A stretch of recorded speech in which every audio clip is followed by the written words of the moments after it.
వాణి ప్రేక్షకులకు శుభాభివందనములు. క్రీస్తే పునాదిగా అనే కార్యక్రమానికి మనందరినీ కూడా ఆహ్వానిస్తున్నాం. ఈ సమయంలో మనందరము కూడా దేవుడి సన్నిధిలో కూర్చుందాం. మనము మన దేవాతి దేవుని స్తుతిద్దాం, ఆరాధిద్దాం. అటు తర్వాత దేవుని వాక్యాన్ని విందాం.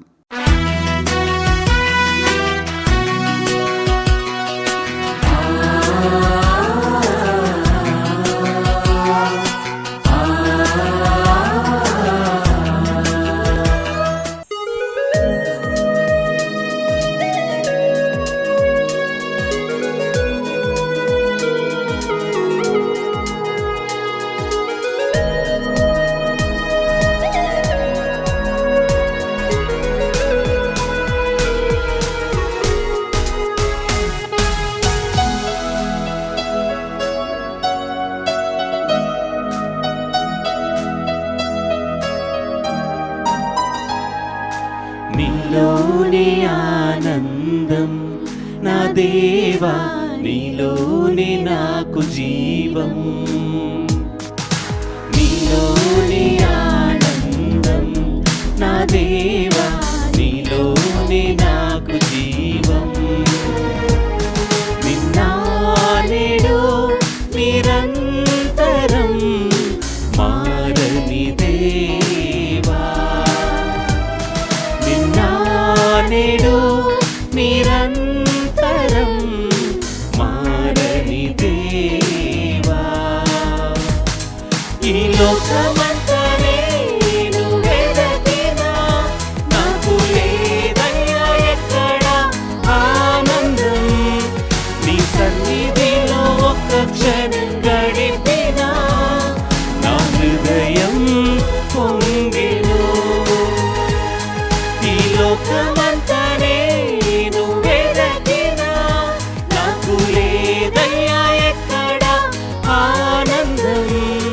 నీ సన్నిధిలో ఒక్క క్షణం గడిపినా నా హృదయం పొంగెను.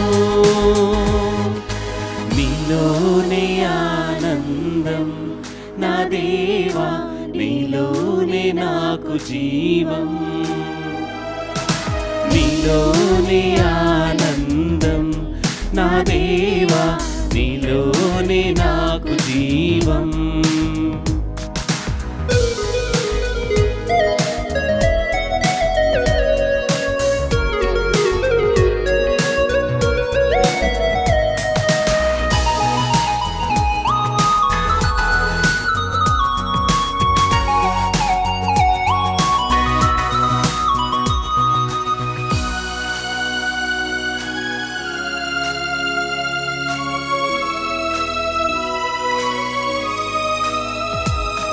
ఈ లోకం ఒక మాయని తెలుసుకున్నాను, ఏది నా సొంతము కాదనుకున్నాను. ఈ లోకం ఒక మాయని తెలుసుకున్నాను, ఏది నా సొంతం కాదనుకున్నాను. తప్పిపోయిన కుమారుని నేనైతే నా కొరకే నిరీక్షించే తండ్రి నా యేసు. తప్పిపోయిన కుమారుడు నేనైతే నా కొరకే నిరీక్షించే తండ్రి నా యేసు. ఈ లోకమంతా నేను వెదకినా నాకు లేదయ్యా ఎక్కడ ఆనందం. నీ సన్నిధిలో ఒక్క క్షణం గడిపినా నా హృదయం పొంగెను. ఈ లోకమంతా నేను వెదకినా నాకు లేదయ్యా ఎక్కడ ఆనందం. నీ సన్నిధిలో ఒక్క క్షణం గడిపినా నా హృదయం పొంగెను. నీలోనే ఆనందం నా దేవా, నీలోనే నాకు జీవం. నీలోనే ఆనందం నా దేవా, నీలోనే నాకు జీవం.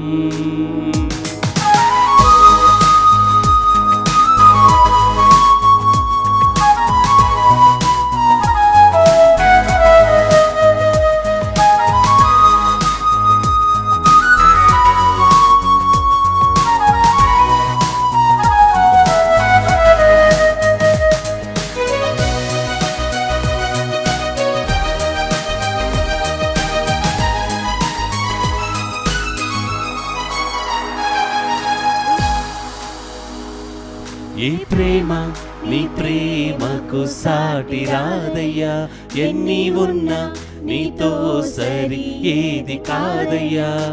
ఏ ప్రేమ నీ ప్రేమకు సాటి రాదయ్యా, ఎన్ని ఉన్నా నీతో సరి ఏది కాదయ్యా. మరువని ప్రేమ నీదయ్యా, నన్ను మార్చుకున్న ప్రేమ నీదే యేసయ్యా.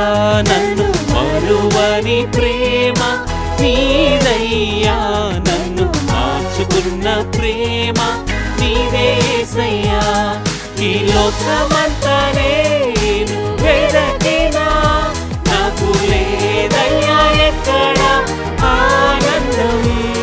నీ సన్నిధిలో ఒక్క క్షణం గడిపినా నా హృదయం పొంగెను. ఈ లోకమంతా నేను వెదకినా నాకు లేదయ్యా ఎక్కడ ఆనందం. నీ సన్నిధిలో ఒక్క క్షణం గడిపినా నా హృదయం పొంగెను. నీలోని ఆనందం నా దేవా, నీలోనే నాకు జీవం. నీలోనే ఆనందం నా దేవా, నీలోనే నాకు జీవం.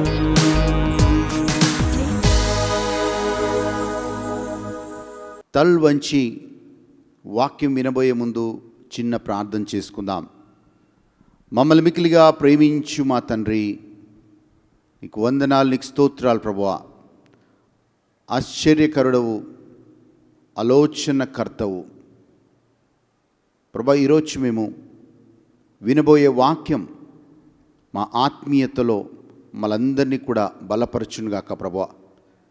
మేము జారిపోకుండా, మేము పడిపోకుండా ఎలా మేము జీవించాలో మాకు నేర్పించమని యేసుక్రీస్తు నామములో అడిగి వేడుకుంటున్నాము తండ్రి. Amen, amen.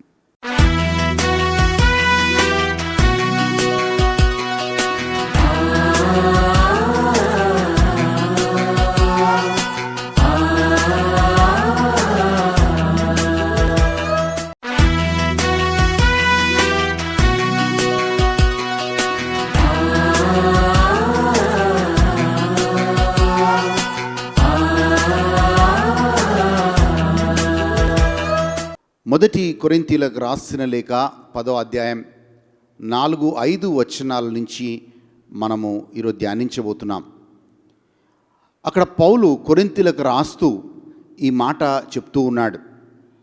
అందరూ ఒకే పాత్ర నుంచి వాళ్ళు ఆ నీరు తాగిరి, కానీ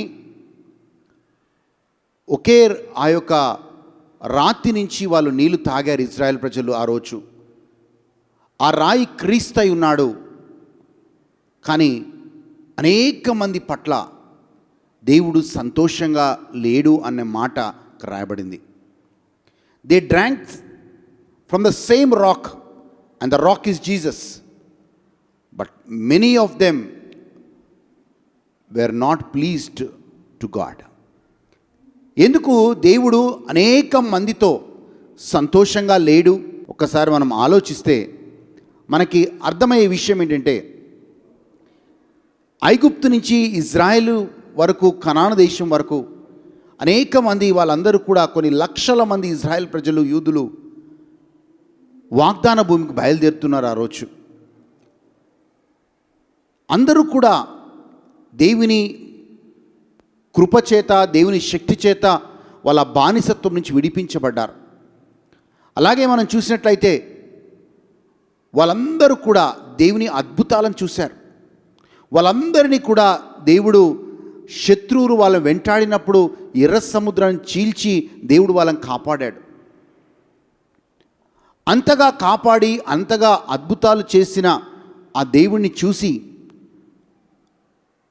వాళ్ళు ఆ యొక్క వాగ్దాన భూమి వైపు ప్రయాణం చేస్తూ ఉంటే అనేక మంది అరణ్యంలో చనిపోతూ వచ్చారు. చివరికి వాగ్దాన భూమికి ఎంతమంది చేరారంటే చాలా కొద్ది మంది వాగ్దాన భూమిలో అడుగుపెట్టినట్లుగా మనం బైబిల్లో చదువుతున్నాం. ఎందుకు జరిగిందంటే వాళ్ళ ఎలాగైతే బానిసత్వంలో వాళ్ళు ఉన్నప్పుడు దేవుడికి మొరపెట్టారు, దేవుడికి బాగా మొరపెట్టారు, అయ్యా ఈ బానిసత్వం నుంచి వాళ్ళు విడిపించు అని దేవుడికి కొన్ని సంవత్సరాలు మొరపెట్టారు. అంటే కొన్ని సంవత్సరాలు వారు ప్రార్థన చేశారు. కానీ దేవుడు ఎప్పుడైతే వాళ్ళ ప్రార్థన విని వాళ్ళని ఆ యొక్క బంధకంలో నుంచి, ఆ బానిసత్వంలో నుంచి నడిపించిన తర్వాత వాళ్ళందరూ దేవుడి పట్ల కృతజ్ఞత లేకుండా జీవిస్తూ వచ్చారు. వాళ్ళందరూ ఇష్టానుసారంగా అటు మోషేకి ఇటు దేవునికి వ్యతిరేకంగా మాట్లాడుతూ వచ్చారు. వాళ్ళ అవిధేయత కారణంగా, దేవుడి పట్ల తిరుగుబాటు చేయడం కారణంగా వాళ్ళందరూ అరణ్యంలో నశిస్తూ వచ్చారు. ఈరోజు పౌలు మాట ఏమంటాడంటే, మనమందరము ఒకే విశ్వాసంలో ఉండొచ్చు, మనమందరము ఒకే దేవుని ఆరాధించవచ్చు, కానీ దేవుడు అనేక మంది పట్ల సంతోషంగా లేడు. ఎందుకు అంటే ఈరోజు క్రైస్తవ జీవితంలో మనం గమనించేది ఏంటంటే, చాలా ఆత్మీయంగా వాళ్ళు ఇజ్రాయెల్ ప్రజల్లాగా కష్టాల్లో ఉన్నప్పుడు దేవుడికి మొర పెడతారు. ఆ మొరని ఆలకించిన దేవుడు వాళ్ళ కష్టాల్లో నుంచి, ఆ బంధకాల్లో నుంచి దేవుడు విడిపిస్తాడు. కానీ దేవుడి పట్ల నమ్మకంగా వాళ్ళు నడవకుండా వాళ్ళు మార్గమధ్యంలో వాళ్ళు పక్కకి తొలగిపోతారు. ఒక రకంగా చెప్పాలి అంటే విశ్వాస జీవితాన్ని అనేక మంది చాలా చక్కగా ఆరంభిస్తారు, కానీ చివరికి వచ్చేసరికి వాళ్ళందరూ కూడా జారిపోతారనే మాటని చెప్తా ఉన్నాను. జారిపోవడం అంటే ఆత్మీయత నుంచి వైదొలగడం అని అర్థం. ఇంగ్లీష్లో దాన్ని బ్యాక్ స్లైడింగ్ అంటాం. బ్యాక్ స్లైడింగ్ అంటే దేవుడి నుంచి మనము దూరంగా వెళ్ళిపోవడం, దేవుడికి వ్యతిరేకంగా తిరగడం, దేవుని మార్గంలో నడవకుండా పోవడం. అనేక మంది జీవితాల్లో మనం చూస్తున్నాం, ఆత్మీయంగా చాలా మంచిగా ఆరంభించిన వీళ్ళు క్రమక్రమముగా వాళ్ళందరూ కూడా దేవుడికి దూరం అయిపోతూ ఉన్నారు. ఈరోజు వాక్యాన్ని ఒక్క రాజుని మనం బైబిల్లో నుంచి చూద్దాం. సొలొమోను రాజుని మనం బైబిల్లో నుంచి చూస్తున్నాం. ఈ సొలొమోను రాజు చాలా మంచిగా ఆరంభించాడు, దేవుడితో నడిచాడు. 2 సార్లు దేవుడు సొలొమోను రాజుకు ప్రత్యక్షమయ్యాడు. అనేక విషయాలు దేవుడి ద్వారా సొలొమోను రాజు చేశాడు. చాలా మంచి వ్యక్తి, చాలా తగ్గింపు స్వభావం కలిగిన వ్యక్తి. వాళ్ళ నాన్న అయిన దావీదు కూడా చెప్పాడు, సొలొమోను నీవు దేవుని మార్గంలో నువ్వు నడిచేవాడిగా ఉండాలని. ఒకవైపు తండ్రి మార్గంలో నడుస్తూ, ఇంకోవైపు దేవుని మార్గంలో నడుస్తూ ఆ రాజ్యాన్ని మంచిగా పరిపాలిస్తూ వచ్చాడు. దేవుడు సంకల్పానుసారంగా యెరూషలేం దేవాలయాన్ని ఆయన కడుతూ వచ్చాడు. అన్ని గొప్ప కార్యాలు చేశాడు. దేవుడు కూడా ఆయన పేరు ప్రఖ్యాతల్ని పెంచుతూ వచ్చాడు. కానీ ఇంత మంచిగా ఉన్న సొలొమోను రాజు, ఇంత మంచిగా ఆరంభించిన సొలొమోను రాజు, ఇంత పేరు ప్రఖ్యాతలు సంపాదించుకున్న సొలొమోను రాజు, మొదటి రాజుల గ్రంథం 11వ అధ్యాయంలో మనం చదువుతాం, ఆయన జారిపోయాడు. దేవుడికి ఇష్టం లేని పనులు ఆయన చేస్తూ వచ్చాడు. బైబిల్లో మాటను చదువుతాం, దేవుడు సొలొమోను రాజు జీవితం పట్ల చాలా కోపంగా ఉన్నాడు అనే మాటను చదువుతాం. God was angry on Solomon అనే మాటను చదువుతాం.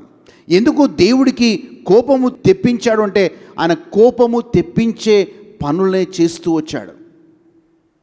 చివరికి ఆయన దేవుడికి ఇష్టం లేని పనులు చేస్తున్నప్పుడు ఇక దేవుడికి దూరంగా ఆయన బ్రతుకుతూ వచ్చాడు. చూడండి, ఆయన ఆరంభం చాలా బాగా ఉండింది, ఆయన ఆరంభం చాలా చక్కగా ఉండింది. కానీ ఆయన చివరి దశకి వచ్చేసరికి ఆయన తన ఇష్టానుసారంగా నడుచుకుంటూ వచ్చాడు. దేవుని కృపని కోల్పోయాడు, దేవుని కోపానికి గురైనట్లుగా మనం బైబిల్లో చూస్తూ ఉన్నాం. ఈరోజు మనందరము కూడా చాలా చక్కగా ఆత్మీయ స్థితిని, చక్కగా ప్రార్థనా జీవితాన్ని, పరిశుద్ధమైన జీవితాన్ని, ఇలా అనేక మంచి గుణాలతో చాలా చక్కగా ఆరంభించిండొచ్చు నీ జీవితాన్ని. కానీ ఎక్కడో దగ్గర కొందరి ప్రభావితం వల్ల, కొందరు మనుషుల ప్రభావితం వల్ల, కొన్ని సిద్ధాంతాల ప్రభావితం వల్ల, కొన్ని పరిస్థితుల ప్రభావితం వల్ల మనము దేవుడికి దూరంగా ఆత్మీయత నుంచి పడిపోయి జారిపోయి మనము దూరంగా దేవుడికి దూరంగా మనం జీవించేవారిగా ఉండొచ్చు. ఈరోజు దేవుడు అంటున్నాడు వాక్యం ద్వారా, మనము చివరి దాకా మనము దేవుడికి ఇష్టలై జీవించాలి. మనము ఎలా ఆరంభించామో మన ఆత్మీయ జీవితాన్ని అలాగే మనం ముగించే వారిగా ఉండాలి. ఎలా మనము జీవిస్తూ వచ్చామో, మొదటిగా దేవుడి పట్ల ఎలా ప్రేమిస్తూ వచ్చామో అలాగే అదే ప్రేమని కొనసాగిస్తూ రావాలి. దర్శన గ్రంథంలో మనం ఇలా చదువుతాం, ఆ ఎఫెసు సంఘము, ఎఫెసస్లో ఉన్న ఆ విశ్వాసులందరూ కూడా మొదట దేవుడి పట్ల వాళ్ళు చూపిన ప్రేమ, ఆదరణ, దేవుడి పట్ల వాళ్ళు చూపించిన ఓర్పు, నిదానము, సహనము, ఇవన్నీ చాలా మంచి గుణాలు ఎఫెస్సులో ఉన్న విశ్వాసులకు ఉండేవి. కానీ క్రమక్రమముగా వాళ్ళు జారిపోయారు, ఆత్మీయత నుంచి వాళ్ళు పడిపోయారు. కనుకనే దేవుడు ఆ ఎఫెస్సులో ఉన్న విశ్వాసులతో మాట్లాడుతున్నాడు, నువ్వు తిరిగి ఆ మొదటి ప్రేమకి రా, నువ్వు మొదట చేసిన క్రియలని నువ్వు మళ్ళీ చేయి అనే మాటని దర్శన గ్రంథం 2వ అధ్యాయం 5-6 వచనాల్లో మనం చదువుతున్నామండి. 2 మాటలు ఆ ఎఫెస్సులో ఉన్న విశ్వాసులకి దేవుడు చెప్తూ ఉన్నాడు. నీవు మొదట చేసిన క్రియలని మళ్ళీ చేయి. రెండవదిగా, నువ్వు ఆ మొదటిగా దేవుడి చూపించిన ప్రేమని మళ్ళీ చూపించు అంటున్నాడు. వాళ్ళకి ఎంత ఆసక్తి ఉండేదంటే, దేవుడు అంటే చాలా ఆసక్తి ఉండేది ఎఫెస్సులో ఉన్న వారికి. కానీ క్రమక్రమముగా కొందరి ప్రభావితం కావచ్చు, నేను చెప్పినట్లుగా పరిస్థితుల ప్రభావం కావచ్చు, మనుషుల ప్రభావం కావచ్చు, అది దేని పట్లైనా సరే వాళ్ళు చిన్నగా ఆత్మీయత నుంచి జారిపోయారు. దేవుడికి దూరంగా వాళ్ళు జీవిస్తూ వచ్చారు. ఈరోజు ఈ వాక్యం వింటున్న మనం ఒక్కసారి మనం కూడా ఆత్మ పరిశీలన చేసుకుందాం. సొలొమోను రాజులాగా మనము కూడా ఆత్మీయతలో జారిపోయామా? దేవుని మార్గాలు వదిలేసి మన సొంత మార్గాల్లో ప్రయాణం చేస్తున్నామా? సామెతల గ్రంథం 14వ అధ్యాయం 14వ వచనం చెప్తుంది, ఎవరైతే జారిపోతారో వాళ్ళు దేవుని మార్గంలో కాకుండా వాళ్ళ సొంత మార్గాల్లో నడుస్తారంట. They walk in their own ways. సొలొమోను రాజు మొదట దేవుని మార్గంలో నడిచినవాడు, కానీ అటు తర్వాత ఆయన సొంత మార్గంలో నడవటం ఆరంభించాడు. ఆయనకి ఏం నచ్చితే అది చేస్తూ వచ్చాడు. చివరికి దేవుని కోపానికి గురైనట్లుగా చూస్తున్నాం. ఎంతగానో సొలొమోను దేవుని ప్రేమించాడు. దేవుడు ప్రేమించాడు కాబట్టి సొలొమోను రాజు ఎంతగానో దేవుడు దీవించాడు. కానీ ఈరోజు ఆ ఆశీర్వాదాలని నిలుపుకోకుండా దేవునికి ఇష్టం లేని పనులు, హేయమైన పనులు సొలొమోను రాజు చేస్తూ వచ్చాడు. ఈరోజు మన జీవితంలో కూడా అలాంటి స్థితే మనం జీవిస్తున్నామా? ఒకప్పుడు ఇష్టడుగా ఉన్న నీవు, ఒకప్పుడు పాపాన్ని ద్వేషించే నీవు, ఒకప్పుడు దేవుని మార్గంలో నడిచే నీవు, ఈరోజు నీ ఇష్టానుసారంగా నీ సొంత మార్గంలో దేవునికి వ్యతిరేకంగా నువ్వు సొలొమోను రాజులాగా నడుస్తున్నావా? ఒక్కసారి గమనించుకో. ఎక్కడ జారిపోయావు? ఏ పరిస్థితుల ప్రభావం వల్ల నువ్వు జారిపోయావు? ఏ మనుషుల ప్రభావము నీ మీద పడింది? ఒక్కసారి గమనించుకుందాం. తిరిగి మళ్ళీ దేవుని మార్గంలోకి వద్దాం.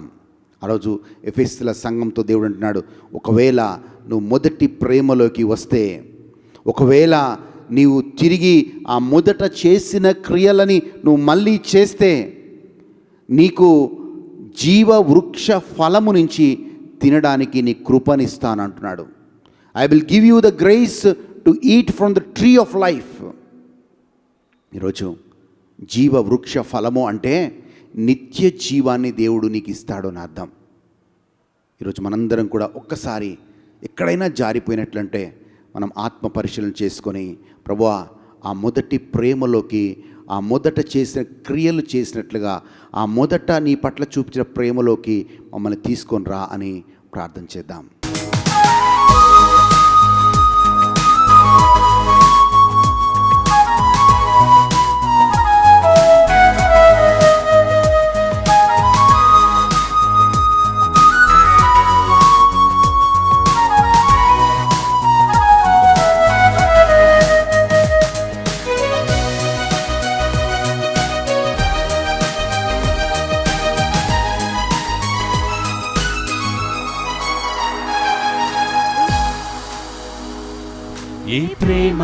నీ ప్రేమకు సాటి రాదయ్యా, ఎన్ని ఉన్నా నీతో సరి ఏది కాదయ్యా. ఏ ప్రేమ నీ ప్రేమకు సాటి రాదయ్యా, ఎన్ని ఉన్నా నీతో సరి ఏది కాదయ్యా.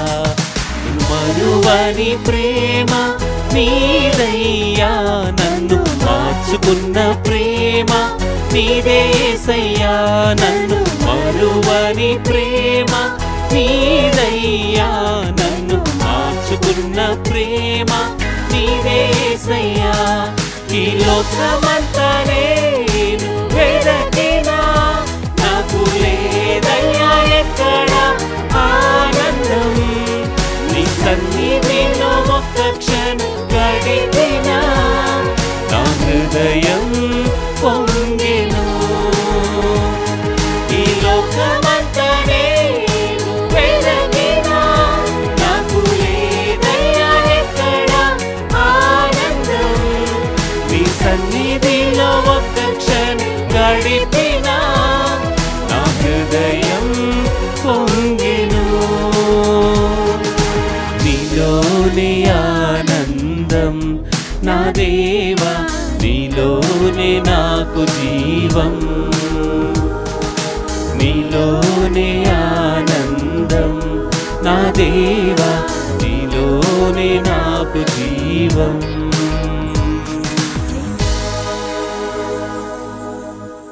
కళ్ళు మూసుకుందాం. ఈ పాటని ప్రార్థనగా మార్చుకొని మన జీవితాలని దేవుడికి అర్పిస్తూ, ప్రభువా, అనేక మంది ఇజ్రాయేల్ ప్రజలు అదే బండ నుంచి నీటిని త్రాగారు, కానీ అనేక మంది పట్ల మీరు సంతోషంగా లేరు అని దేవుని వాక్యంలో వింటున్నాం. ఈరోజు అనేక మంది లోకంలో ఉండొచ్చు ప్రభువా, అనేక మంది మిమ్మల్ని ఆరాధిస్తుండొచ్చు, అనేక మంది పట్ల మీరు సంతోషంగా లేరు అన్న మాటని, ఎందుకు సంతోషంగా లేరు ప్రభువా అంటే చాలామంది వాళ్ళ ఆత్మీయ స్థితి నుంచి జారిపోయారు. ఒకవేళ నేను ఈరోజు జారిపోతే, ఒకవేళ ఈరోజు నేను పడిపోతే ప్రభువా, తిరిగి మళ్ళీ ఆ మొదటి ప్రేమలోకి వచ్చే కృపని నాకు దయచేయమని ప్రార్థిస్తున్నాం. ఈ కృపనిచ్చినందుకు వందనాలు చెప్తూ యేసు నామములో అడిగి వేడుకుంటున్నాము తండ్రి. Amen, amen. మళ్ళీ వచ్చే వారం ఇదే సమయానికి క్రీస్తే పునాదిగా అనే కార్యక్రమంలో మళ్ళీ కలుద్దాం. దేవుడు మిమ్మల్ని మీ కుటుంబాలని దీవించునుగాక.